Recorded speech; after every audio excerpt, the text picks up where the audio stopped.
Tutorial. Okay, naglagay na ako ng basic tsaka advance. Tig-dalawa lang, okay. Dalawang basic, dalawang advance. Tsaka maglagay kayo ng token man. Okay, token. Kung max kayo, maglagay kayo ng 8 token. Ako, di pa ako max eh. Tsaka 7 na lang. Yan, manood na kayo. Let's go. So yan, yun lumaki.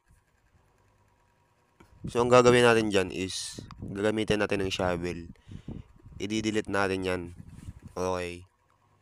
Panoorin nyo yung video. Kutokan nyo kayo eh. Ang ina nyo eh. Yan, i-delete natin dyan.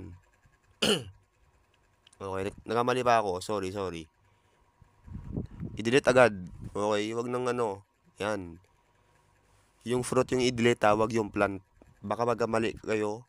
Tas ako sisihin nyo. Pukin ng ina nyo. Hintayin nyo lang.